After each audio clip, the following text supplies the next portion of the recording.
Funding for Yale Cancer Answers is provided by Smilow Cancer Hospital. Welcome to Yale Cancer Answers with Dr. Eric Weiner. Yale Cancer Answers features conversations with oncologists and specialists who are on the forefront of the battle to fight cancer. This week, it's a conversation about kidney cancer with Dr. David Braun. Dr. Braun is an assistant professor of medicine and medical oncology at the Yale School of Medicine. Here's Dr. Weiner. Before we get going, can you just tell me a little bit about yourself? Where'd you grow up, and where were you before you came here to Yale? Yeah, absolutely. So I'm from Canada originally. I grew up in Toronto, though I've largely lost that accent, fortunately or unfortunately, over the years. And then I've spent, the past 20 or so years in the Northeast for undergraduate, for graduate school, medical school, for training, and eventually the most recent path, I was in Boston at Dana-Farber for a number of years, both in training and then as a junior faculty member, doing both clinical care and research in the laboratory. And then I came here to Yale in 2022. So as I mentioned earlier, your interest is in kidney cancer, correct? Yep, absolutely. And how'd you get interested in kidney cancer? It's a good question, and it's probably, I think, like a lot of things, a little bit of intentionality and a little bit of just sort of serendipity. I was really interested in the time, this is back around 2014, 2015, by the idea of immune therapies for cancer. This is the idea of, rather than using cytotoxic chemotherapies, medicines that attack cancer cells directly, trying to harness the body's own immune system to do what it's kind of supposed to do, to recognize things that are foreign, like cancer cells, and to get rid of them. And it was really the early days of sort of proof of concept days that these could be really, really effective. And one of the sort of poster childs for that really was kidney cancer. And so as I was going through my fellowship, I really saw it was a pretty transformative moment in the treatment of advanced or metastatic kidney cancer. And then the serendipity comes in terms of people that you meet sort of over time. And I think of a couple of mentors that I had in Boston, both on the research side and on the clinical side, who for me really were sort of inspirational figures. They had this sort of infectious enthusiasm towards both research and clinical care and really trying to integrate those two together. And all of those things kind of melded together that sort of pushed me in the path of kidney cancer. Can you tell us a little bit about what it was like before the era of immunotherapy? My recollection is that it was not a very easy cancer to treat. No, that's absolutely right. And I think to sort of highlight that, I remember during my fellowship seeing a patient, an older patient who was a retired urologist, so a surgeon who used to operate on the kidney and including for kidney cancer. And he had been practiced for a number of years, but when he was given a diagnosis of metastatic kidney cancer, he was incredibly despondent because his recollection of kidney cancer was exactly that, something that was largely untreatable and almost always fatal in its advanced disease setting. And so things really have changed. And so just a little bit about a background on kidney cancer. It's, not something that people necessarily think of in the same light as lung cancer, breast cancer, or colon cancer in terms of how common it is, but it is still a very common cancer type. It affects about 82,000 people each year in the United States, 80,000 new cases. And unfortunately, even with the advances, still leads to around 15,000 deaths each year in the States. It affects men and women, slightly different ratios, but affects both men and women. And while, the most common age is for people in their 60s, it really spans, a good portion of lifespan from people who are really in their younger years all the way to people who are elderly. And so it is a fairly common cancer type. And as you were sort of saying, if we go back not that long ago, maybe 20 years ago, before the sort of modern iterations of the types of treatments we have, if someone was diagnosed with an advanced or metastatic kidney cancer, the average time from diagnosis until, unfortunately, death was typically only around 1 year. So really dismal prognosis, and that's why that patient of mine, that urologist, really was so despondent. If we look at where that is today, there's been incredible strides. First of all, that time frame on average now is more like 4.5 years, so really improved tremendously. But there's also a small portion of population, not nearly enough, but a small portion of patients who, even though they're diagnosed with a stage 4 and advanced kidney cancer with the current immune therapies, seem like they're doing well 4, 5, 6, 7 years later. And so that's really where I think the power of immune therapies has transformed a lot of how we think and treat kidney cancer. And just to put it into perspective, there are about 150,000 cases of colon cancer every year. People are quite familiar with colon cancer. And again, as you mentioned, people tend to be less familiar with kidney cancer, but it's about half as common. Yep, absolutely. And it's, worldwide, it's a major public health issue. About 440,000 people every year worldwide are diagnosed with kidney cancer. And so, that number keeps growing. And so it is still a really major source of morbidity for patients, a really big public health problem. So maybe before we get into talking about kidney cancer and the treatment of kidney cancer, maybe you can tell us just a little bit about what it's like to be a physician scientist. What is a physician scientist? Yeah, it's a great question, and I think the sort of idea of what a physician scientist has maybe evolved a little bit over time. But the original thinking was sort of along the lines of the following: that you had these great clinicians, physicians in the doctor's office and the hospital who were really great at treating patients and testing different medicines and testing combinations of them and doing their best to really diagnose and care for patients. And then separately from that, you had people in the laboratory, people who were basic scientists who were trying to make fundamental discoveries about how things work, how our cells divide, and these sorts of things. And there wasn't much connection between the two. And that ends up being incredibly problematic because a lot of the things that have been breakthroughs throughout time, not just for kidney cancer, but I would say for public health in general, have originally come from findings within the laboratory. And so the average time from someone discovering something that could be important for patients, discovering that in the laboratory, to actually it really impacting patients was a tremendous amount of time. Probably around 20 years on average to go from the sort of lab bench to the patient bedside. And so the idea was, how can we accelerate that? How can we really take findings that are made in the laboratory? This incredible sort of cadre of scientists here at Yale. How can we sort of use that, try to learn from it, understand what might be relevant to patients, particularly patients with cancer, and translate that more rapidly into new therapies, new diagnostics. And that's really the sort of impetus for the physician scientist, someone who's sort of has a foot in both worlds, who has sort of knowledge and expertise and is participating in both of those spheres so that they can both readily direct their research in the laboratory to be more disease-oriented and patient-oriented in a way, to come at it from a little bit of a different lens and angle of having that patient experience, but then also be able to much more rapidly identify when something in the laboratory might potentially be of benefit for patients and try to shepherd it through to try to get into the clinic more quickly.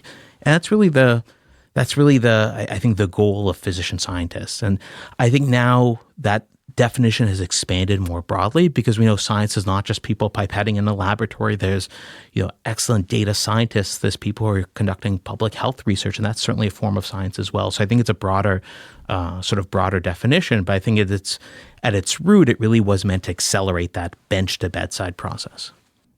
And how much of your time do you spend taking care of patients?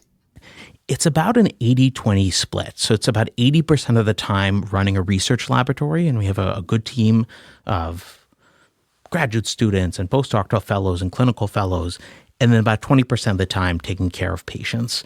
And I think one of the things that sort of commonly gets asked is, if you're only spending 20% of the time with patients, how can you take good care of patients as a physician scientist? And there's no one answer to that. There's lots of different sort of models. But I think one of the ones that has been, I think, particularly successful is to really try to specialize.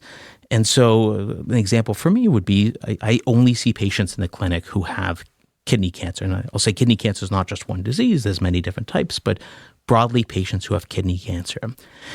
And so in the community, really good oncologists who are active at community practices might see a patient with kidney cancer once a month, once every 3 months, once every 6 months, whereas my clinic, even though it's only 20% of the time, will enable me to see 10, 15 patients every week with kidney cancer. And so that's one model for physician scientists where even though the clinical time is less, it becomes hyper-specialized. So you develop both a clinical expertise in one particular area, but then also research expertise that really tries to tie into it?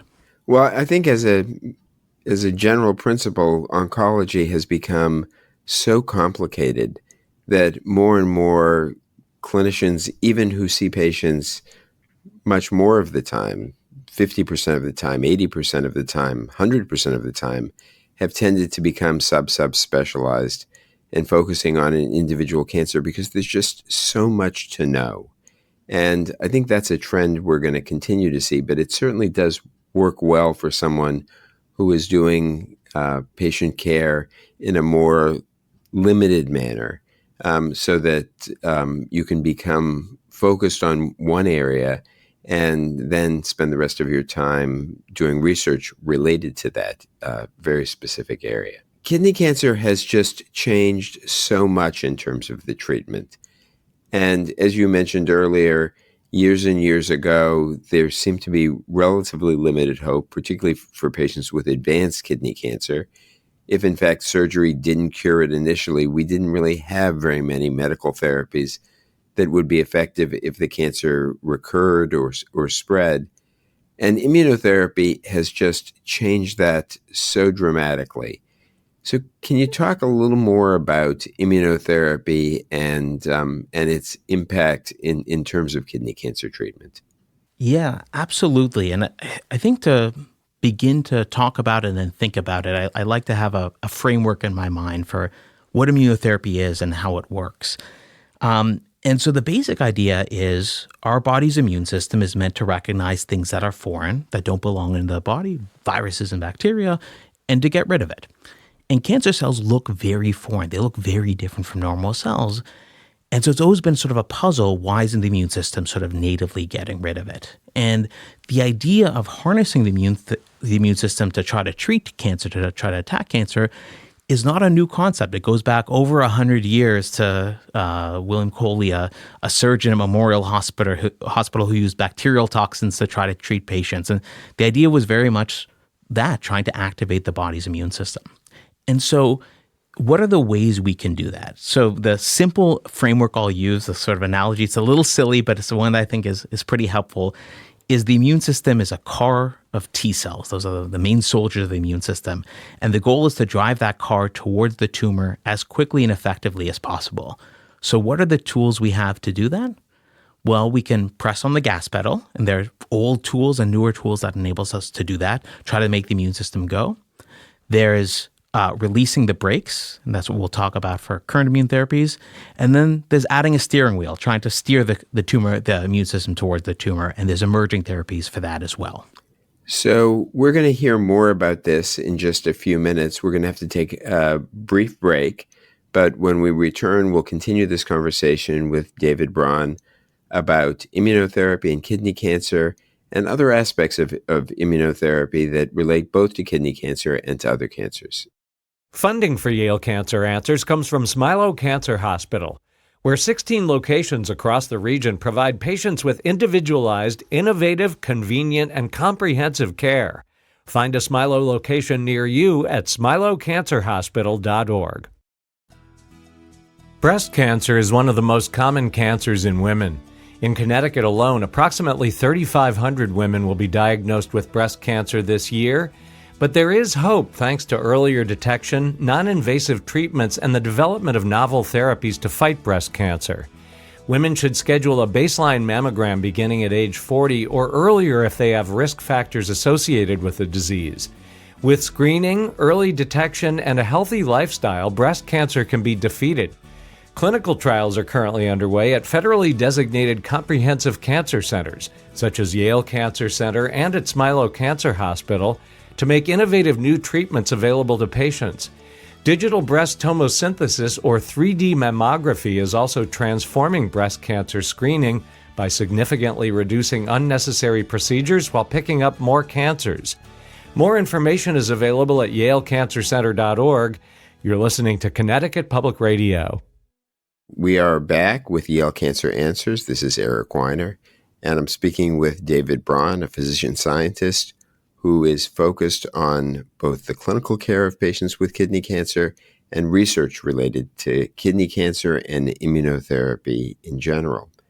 So, David, I think one of the concepts that I think people may sometimes have trouble understanding is basically why the immune system just doesn't on its own take care of cancers. And my simple understanding of this is that cancers basically tell the immune system to back off and stay away and let them grow and develop, which is why the immune system many times just isn't able to do the same job on cancer that it does with various kinds of infectious diseases. A huge part of it. And I think the real answer is fairly complicated in that there's lots of steps that actually have to go right for the immune system to successfully attack and get rid of cancer. It's something that I sort of think of back from Russian literature as the Anna Karenina principle that every happy family is the same and every unhappy family is unhappy in its own way. And it's the same sort of thing here. That all the things that have to go right are sort of lined up, but there's a lot of things that can go wrong. And between different people, between different types of cancer, what goes wrong can be very different. But one of the most common things that goes wrong is essentially cancer keeping its foot on the brakes. And it makes sense that our immune system has brakes, right? If you get an infection, you get a cold or the flu, you want your immune system to ramp up, but ultimately you want it to ramp back down. You want it to have brakes. But if cancer keeps some of those brakes pressed, the immune system is unable to do its job, unable to find the things it's supposed to get rid of.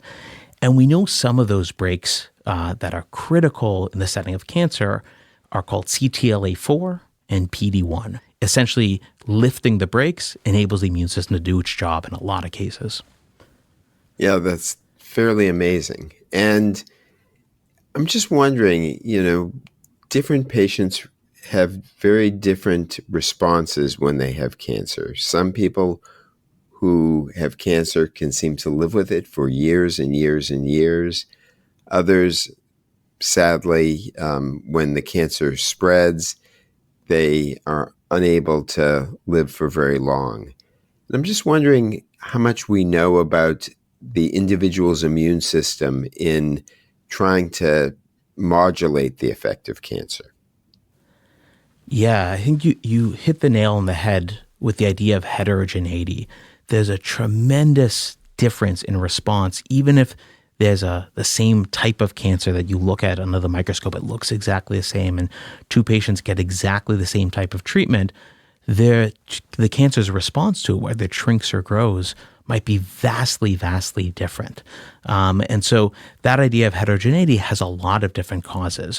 One might be things that are actually at a molecular level different among those cancer cells themselves. They might have different changes to their DNA between, one patient and another. And those are things we might not be able to see under the microscope, but are certainly there at the molecular level. In the cancer itself, you're saying? In the cancer itself. But then another huge part is the person and their immune system and the immune system's response to it. And I think this is sort of one of the big motivations for our lab. We study kidney cancer, but the main model that we use is actually patients' tumors themselves. We use some mouse models, those are really important, but I think studying the tumors from patients themselves really gets at this question of heterogeneity. There's a famous immunologist who sort of tells this joke that, he's at a big cancer conference and announces to the audience, if there are any mice in the room, I have good news for you. And the joke is because in a laboratory, mouse models of cancer have been cured 1,000 times over. But mice are not people. They're typically these mice that are really homogeneous. Every mouse you use is basically the same. The cancer that's given is exactly the same. That's incredibly different from the patients we see in the clinic where everyone's cancer is different, but also the patient is different. Their immune systems are different. Their experiences, their medicines, their other medical conditions are different. And all of those things, that heterogeneity really needs to be taken into account. And so one of the hopes is if we can learn from patients themselves, from their cancer, from their immune system, that might give us a better idea than just using mouse models alone. As a breast cancer doctor, there are times when I see patients who have very similar cancers, at least the way they appear and the way they initially behave, as other patients who may have not done so very well. And I'll be sitting with a patient who's been living with their advanced cancer for years and years and years. And I'm just struck that somehow that patient has figured out how to live in harmony with the cancer. And it just, I think, makes me wonder a lot about the differences between individual, as we call them, hosts or the person. Absolutely. And I think, one of the key sort of principles of cancer immunotherapy, how the body's immune system interacts with cancer, is there's sort of distinct phases. There's a phase that we hope for, which is elimination. That's the immune system just gets rid of the cancer. On the other end, there's escape, where the cancer is actively growing. It's figured out a way to evade or escape from the immune system. But that middle bucket is equilibrium. And it's exactly what you're describing, that it's not that the cancer is not, still trying to grow, still trying to evolve, but the immune system is kind of growing and evolving with it. And that they reach this kind of steady state so that there's a period of stability. And for some patients, that can be an incredibly long period. Can you comment about the potential role of bacteria in the gut and its effect on immunity? This is often referred to as the gut microbiome, and whether or not any interventions we might consider related to the gut microbiome might ultimately be important. Yeah, it's a fascinating area, and I think one that's definitely evolving and has gained more and more traction in recent years. And the basic idea is that we have, a huge number of different bacteria that live just happily in our gut. They're not causing any problem. They're a natural part of our bowels, of our gut. And we're talking about millions of bacteria, correct? Even more. It's the number of bacterial cells in the gut probably are greater than the number of actually human cells that we have in our body. So it's just a tremendous number, and it varies widely. It varies according to location in the world, according to diet, according to a lot of different factors. And so there's been this idea that maybe it's not just a bystander, not just sitting there. Maybe it's actually having an effect on a person's health, whether that's their gut health, whether that's actually their propensity to develop cancer, whether that's their ability as a person to respond to therapy that's used to treat cancer. And I'll sort of say up front, I've always been a little bit of a skeptic of this. I think this is work that's really tough to do because it's often heavily confounded. They'll do a study which says, patients who got antibiotics that kind of, really wipe out a lot of that gut microbiome, the bacterial in the gut.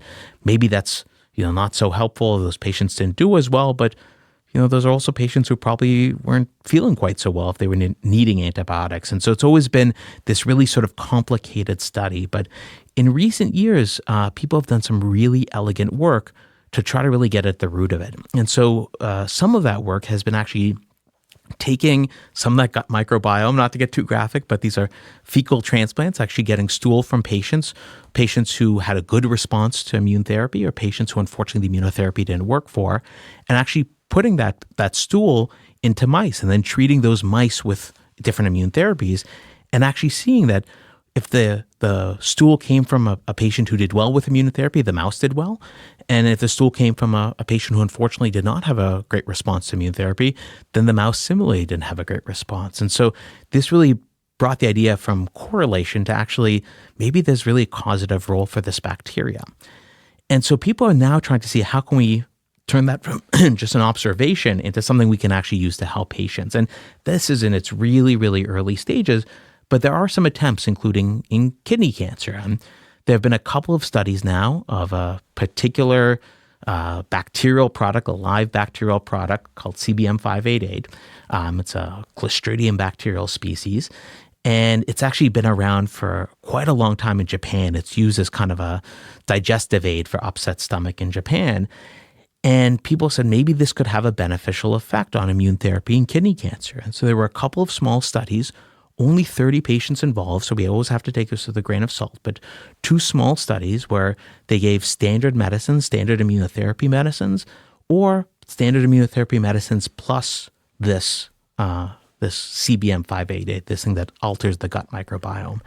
And in both of those small studies, the patients who got that live bacterial product actually had a lot better outcomes. They did quite a lot better with treatment than those who just got the standard of care alone.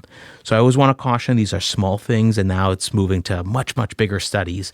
But it's at least, again, crawling in that direction that maybe that gut microbiome is not just an innocent bystander. Maybe it really has an active role in how our body responds to both cancer, but also the treatments for cancer. Well, I will tell you that I find that really incredible. And I will share with you that I, too, was a real skeptic about all of this research related to the microbiome. And I think in recent years, just as you explained, it's become much more plausible. And I think this is just one of many examples of the fact that we really need to think outside of the box more and more often. And ideas that perhaps might have seemed absurd at one point in time oftentimes come back, and we just need to have a very open mind. I completely agree. I think the sort of idea of maintaining a level of humbleness is really important. There's a lot we've learned over the decades, but there's so much that we don't know, and even things that we think we know very well. I think there's a lot of nuance that we don't yet understand. So I completely agree. Keeping an open mind to these things is really important. And I'll just add that I think that one of the advantages for you as a scientist in taking care of patients is you also get to hear from patients about what's important and what isn't important. And many times the clues for what we do in terms of research, both clinical research and laboratory research, come from the things that patients actually tell us. Yep. I think that's absolutely right. There's so many parts about being in the clinic with patients that's rewarding, those relationships, that sort of motivation that we need to do better. But a huge part is exactly that, is coming back to the lab with new ideas, with new areas that we're going to study, that we're going to focus on, that's really inspired by the patients we see in the clinic. So in our last minute, I just want to make sure we spend just a bit of time on some of the side effects or toxicities of immunotherapy, because as you said, we unleash the immune system and it can have some potential consequences. And can you just very briefly comment on what's going on there? Absolutely. And so I use that sort of silly analogy of the immune system as a car, and you're trying to get the immune system, the car, towards the tumor as quickly as possible. And how we do that is by releasing the brakes. But you can imagine if you release the brakes on the car, you hope it's going to drive towards the tumor, but it doesn't necessarily get there. You don't really have a steering wheel. And so similarly with immune therapy, giving these current generation of immune therapies, these immune checkpoint inhibitors, they take the brakes off the immune system, and you hope that means they're going to attack the cancer. But unfortunately, we know that in many cases, it can also attack normal parts of the body and essentially cause inflammation.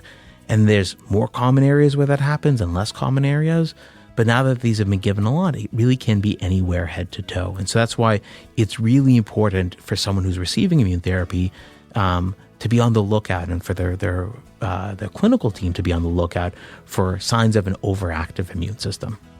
Dr. David Braun is an assistant professor of medicine and medical oncology at the Yale School of Medicine.